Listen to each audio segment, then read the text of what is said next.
कायनात बेहद खूबसूरत है। रंग बिरंगे फूलों और अच्छे अच्छे मनाजिर को देखकर इंसान का दिल खुश हो जाता है और तबीयत शादाब हो जाती है। सुबह सुबह अगर चहचहाते परिंदों को सुना जाए तो जी मसरूर हो जाता है।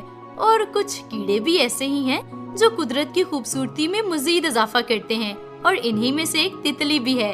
तो आज हम आपको बताएंगे कि कैसे ये एक कीड़े से एक तितली की शक्ल में आती है। लोगों की अक्सरियत तितली को दुनिया का सबसे खूबसूरत कीड़ा मानती है। इनके परों में अक्सर चमकदार रंग होते हैं जिनसे हम तितलियों को बआसानी देख सकते हैं।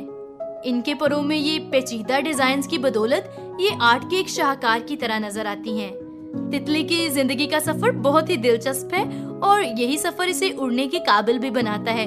तो आज हम आपको बताएंगे इसी सफर के बारे में। तितली के दौरे हयात का सबसे पहला मरहला अंडा कहलाता है, जबकि दूसरा मरहला लार्वे के नाम से जाना जाता है।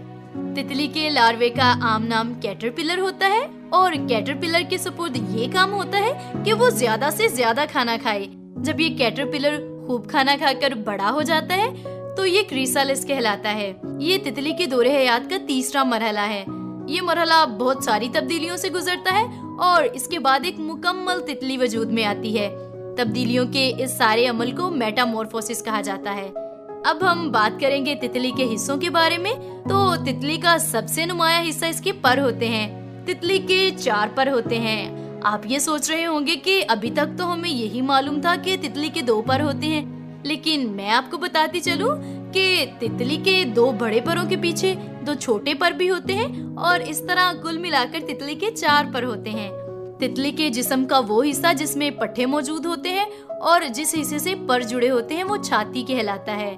इसके बाद तितली का सर आता है और तितली के सर के ऊपर कुछ बालनुमा साख्तें मौजूद होती हैं। ये साख्तें एंटीना कहलाती हैं और इस एंटीने को इस्तेमाल करते हुए तितलियां अपने माहौल में होने वाली तब्दीलियों के बारे में जानती हैं। तितलियों के सर के ऊपर इनकी आंखें भी मौजूद होती हैं और तितलियों की आंखें 6000 लेंस से मिलकर बनी हुई होती हैं, जिसकी बदौलत ये अल्ट्रावायलेट रोशनी को भी देख सकती हैं। इसके बाद इनके जिस्म का सबसे आखिरी हिस्सा इनका पेट होता है और तितली के पेट में सुराख मौजूद होते हैं। इन सुराखों को स्पाइरिकल्स कहते हैं और ये सुराख तितली को सांस लेने में मदद करते हैं। बालक तितलियों की जुबान एक पाइप की तरह होती है, इसलिए वो सिर्फ लिक्विड्स को ही इस्तेमाल करती हैं और तितलियों का सबसे पसंदीदा लिक्विड नेक्टर यानी फूलों का जूस होता है। एक दिलचस्प बात ये कि तितलियों के पाँव के ऊपर रिसेप्टर्स मौजूद होते हैं और इन रिसेप्टर्स की मदद से इन्हें फूलों के जूस का जायका पता चलता है। साइंसदानों का ये ख्याल है कि तितलियां सिर्फ उस वक्त तक बहरी थी जब तक इनके कानों की शिनाख्त नहीं हुई थी, लेकिन 1921 में ये पता चला कि तितलियां तो सुन भी सकती हैं। और तितलियों को उनके पर उड़ने की इजाजत तभी देते हैं जब उनके जिस्म का दर्जा हरारत 86 डिग्री से ज्यादा होता है।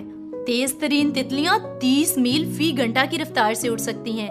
बहुत सी बालक तितलियां कभी भी अपना फजला खारिज नहीं करती, बल्कि ये इसे स्टोर करती हैं और इसे तवानाई के लिए इस्तेमाल करती हैं। दुनिया की सबसे बड़ी तितली बर्डविंग कहलाती है और इसके परों का फैलाव 27 सेंटीमीटर तक होता है।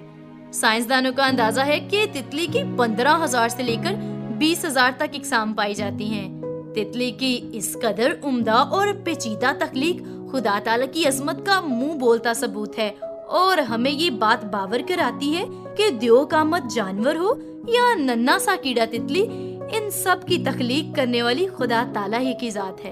तो सामईन, कितनी दिलचस्प और हैरानकुन मालूमात मिली हमें कि कैसे एक कीड़ा जो दरख्तों पर रेंगता है और उसके पत्ते खाता है वो तितली में तब्दील होता है और फिर वो तितली उड़ना शुरू कर देती है। और खुदा की इसी अजमत के बारे में ज़बूर नवीस बयान करते हैं कि वो मस्कीन को खाक से और मोहताज को मजबला पर से उठाता है ताकि उसे उमरा के साथ यानी अपनी कौम के उमरा के साथ बिठाए।